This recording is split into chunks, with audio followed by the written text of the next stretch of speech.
Salam sejahtera buat kita semua.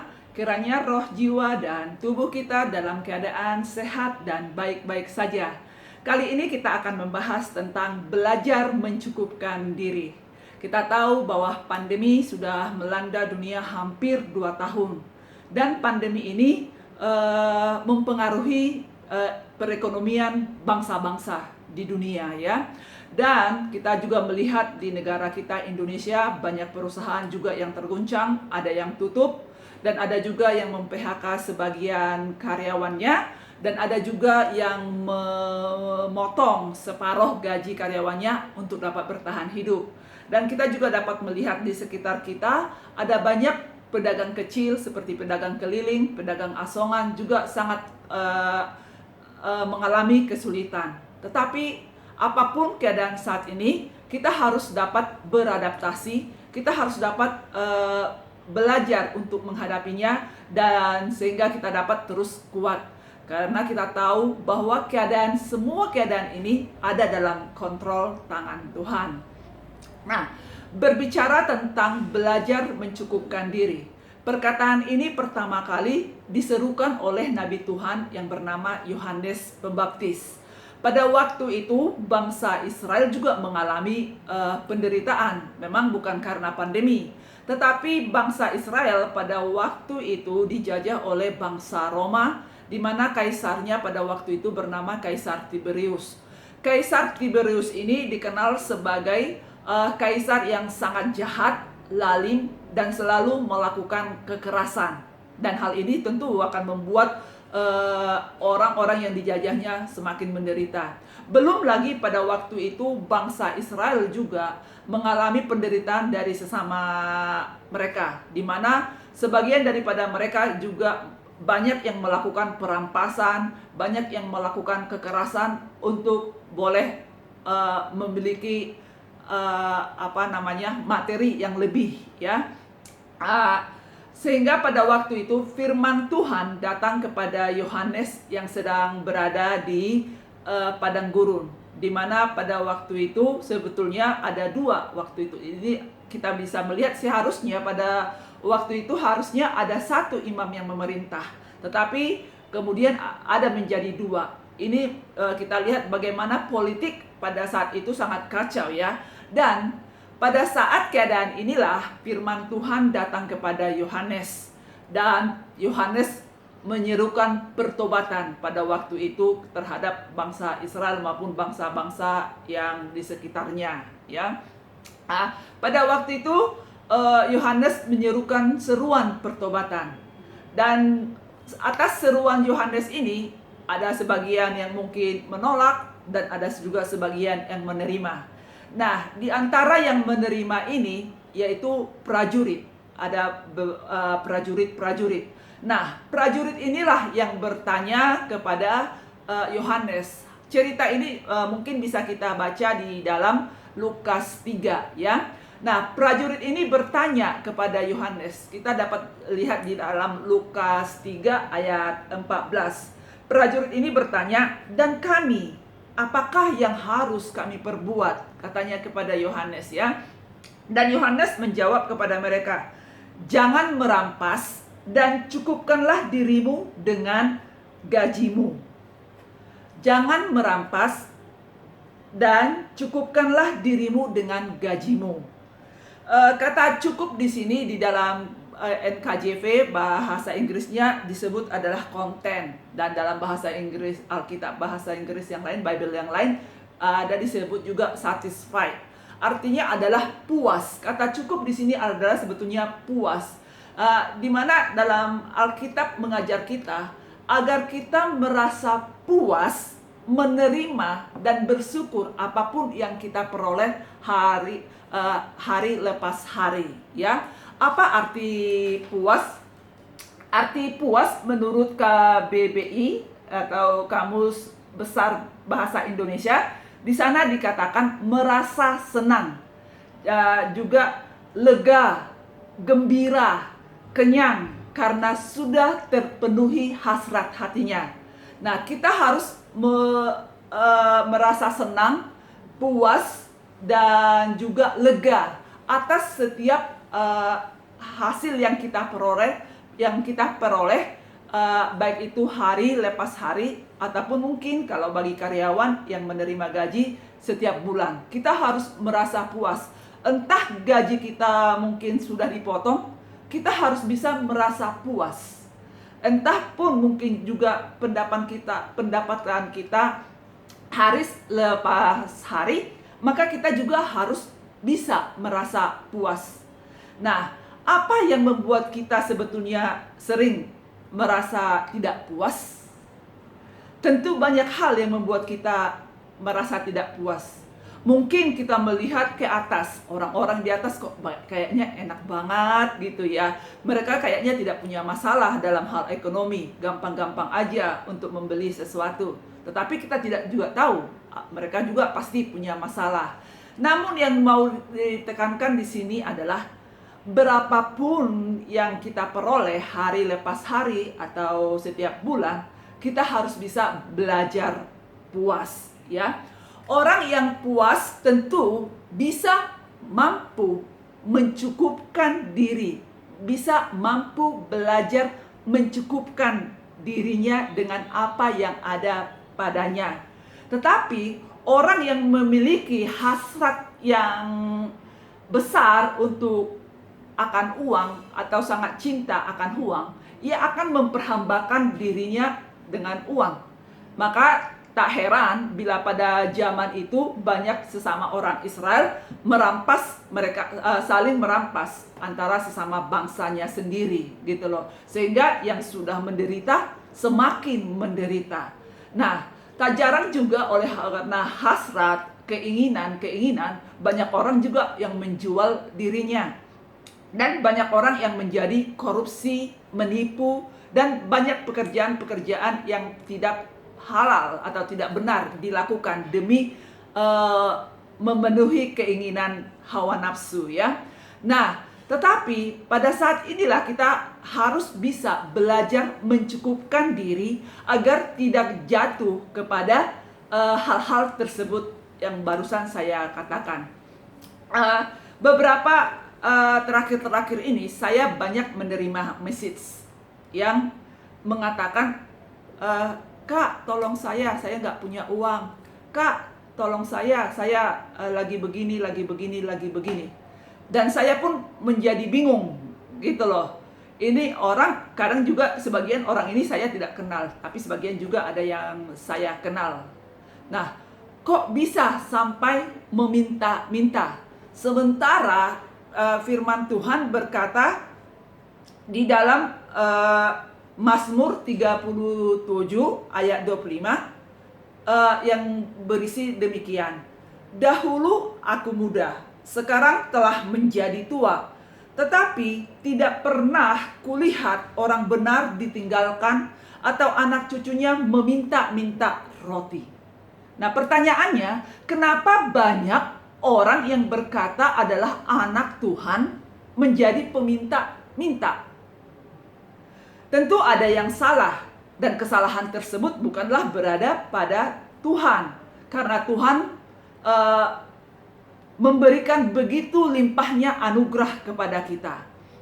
Nah, karena itu kita dapat melihat banyak orang yang menjadi sangat rakus akan uang, menghalalkan segala cara, menipu, korupsi, dan juga melakukan praktek-praktek yang tidak baik ya.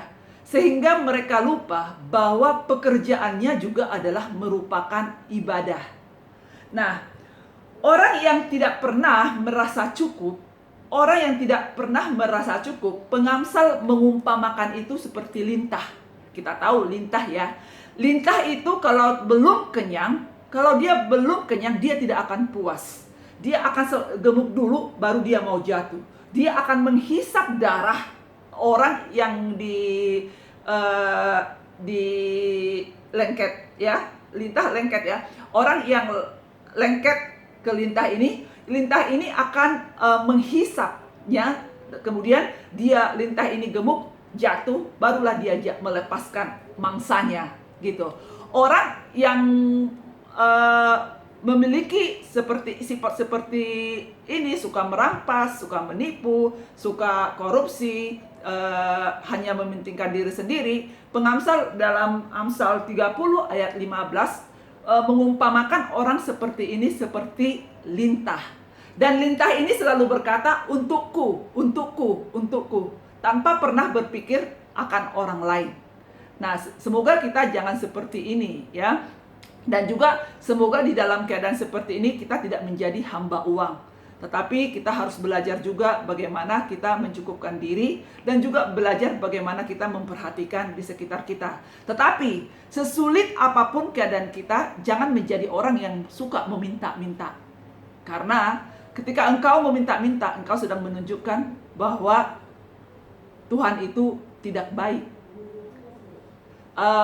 Kita harus menyadari bahwa Tuhan selalu mencukupkan apa yang kita butuhkan. Kesalahannya berada di dalam kita karena kita tidak pintar mengelola apa yang Tuhan percayakan kepada kita. Kita dapat tahu apa yang harus kita lakukan pada saat seperti ini. Bagaimana kita belajar mencukupkan diri dalam situasi ini? Tentu kita dapat melihat di dalam Filipi 4 sampai ayat 11 sampai 13.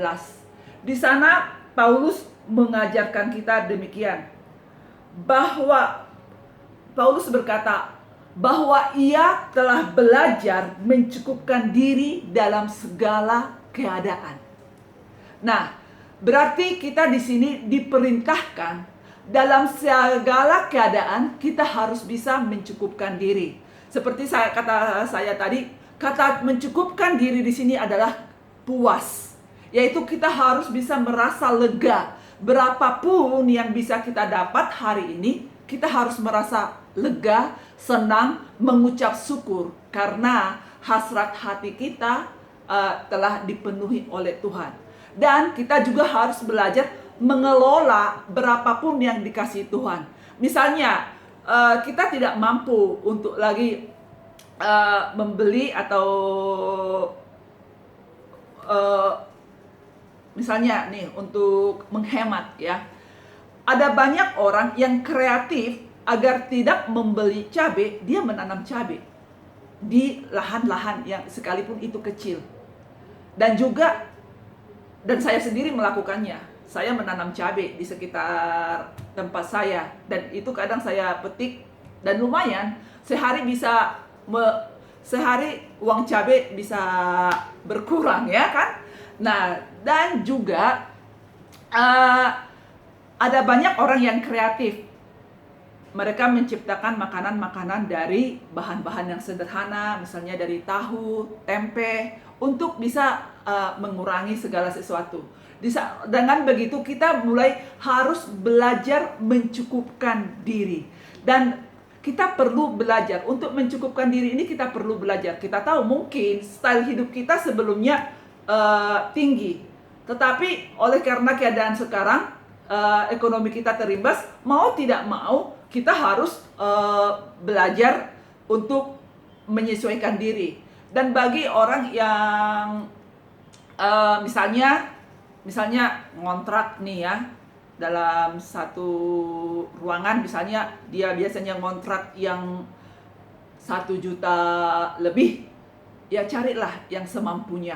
Jangan lagi mempertahankan yang kita tidak mampu. Nah, itulah sebabnya Paulus berkata dalam Filipi 4 ayat 12, aku tahu apa itu kekurangan dan aku tahu apa itu kelimpahan. Dalam segala perkara, tidak ada sesuatu yang merupakan rahasia bagiku. Baik dalam hal kenyang maupun dalam hal kelaparan, baik dalam hal kelimpahan maupun dalam hal kekurangan. Segala perkara dapat kutanggung di dalam Dia yang memberi kekuatan kepadaku. Nah, saya waktu baru dapat kerja, tidak memiliki gaji yang besar, hanya bisa dikatakan ongkos dan makan sehari-hari, ya. Tetapi anehnya, teman-teman saya yang sudah senior dari saya, yang tentu memiliki gaji lebih besar dari saya, mereka selalu datang meminjam kepada saya. Mereka selalu bilang, wah nggak cukup, nggak cukup. Tetapi anehnya juga, saya tidak pernah merasa kekurangan dan tidak pernah berhutang. Karena saya selalu mempunyai prinsip harus bisa mencukupkan diri dengan apa yang ada pada saya. Dan saya tidak mau berhutang. Karena saya tahu kalau saya berhutang, bukan berarti berhutang misalnya perusahaan juga melakukan hutang ya. Tetapi maksudnya saya tidak mau berhutang untuk sebuah gaya hidup. Dan saya tidak mau juga meminta-minta, karena saya tahu Tuhan saya besar. Namun saya meminta kepada Tuhan agar saya diberi kemampuan dan kekuatan untuk bisa menanggung segala sesuatu. Dan pada saat itu juga ada seorang teman yang bahkan minta ingin tinggal bersama saya. Tentu pengeluaran akan semakin besar ya. Dia kena usir dari keluarganya, kemudian juga saya menerimanya. Dan di situ saya berpikir, sesulit apapun keadaan kita, kalau kita mau, ya kita masih bisa melakukan kebaikan. Kalau kita mau merendahkan hati, kita masih bisa belajar untuk mencukupkan diri. Asalkan kita mau belajar, dan belajar. Ya, seperti yang Paulus, kita tahu Paulus juga seorang hamba Tuhan yang luar biasa. Ya, dia belajar, dia awalnya orang kaya, memiliki pendidikan yang tinggi, tetapi demi firman Tuhan, dia rela menghadapi segala sesuatu situasi. Makanya dia berkata, aku tahu apa itu kekurangan, aku tahu apa itu kelimpahan. Dan yang paling luar biasa adalah segala perkara dapat kutanggung di dalam Dia yang memberi kekuatan kepadaku. Nah, segala perkara, apapun perkara yang kita hadapi saat ini, pasti juga Tuhan akan memampukan. Dan juga yang kedua, sesudah kita belajar mencukupkan diri, kita harus mengutamakan Tuhan dan jangan minta-minta. Yang saya katakan tadi, jangan minta-minta. Bagaimana mengutamakan Tuhan?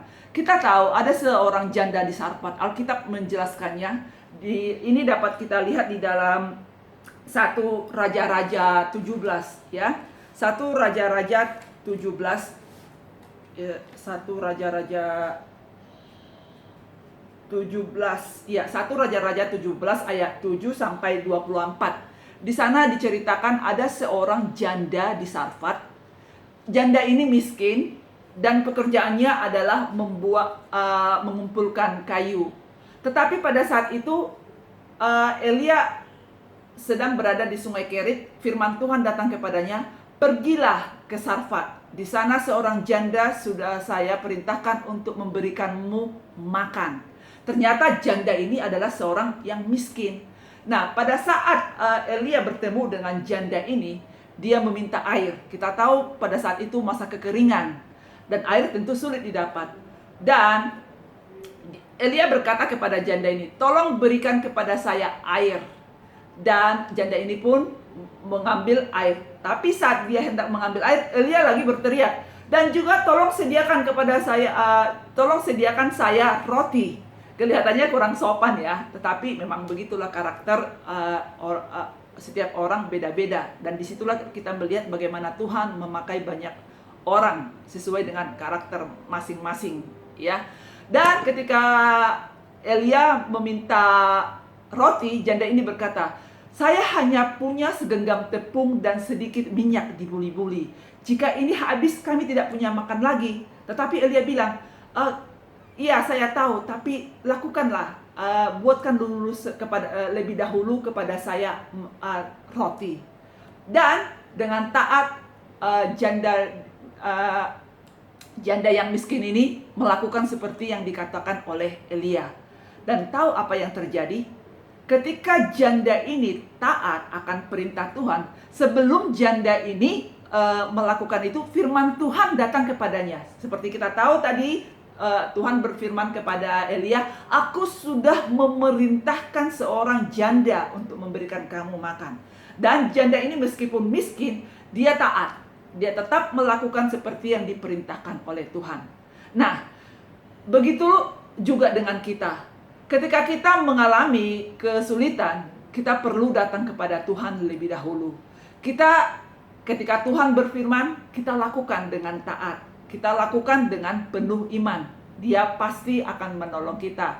Jika kita datang kepada manusia, manusia hanya menolong kita terbatas. Tetapi Tuhan tidak. Apa yang terjadi kepada kehidupan janda ini? Janda tersebut hidup minyak yang dia punya menjadi berlimpah-limpah, dan juga tepung yang dia punya menjadi berlimpah-limpah, dan dia dapat menikmatinya sampai kelaparan dan masa kekeringan ini berlalu. Nah, coba bayangkan bagaimana dengan kita. Kalau kita datang kepada manusia, mungkin manusia hanya memberikan kita sekali.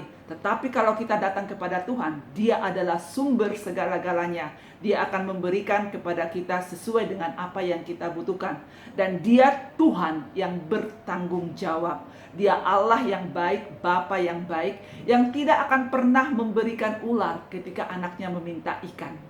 Oleh karena itu, mari datang kepada Tuhan, andalkan Tuhan, maka kita akan melihat bahwa Tuhan akan membuat mujizatnya atas kita.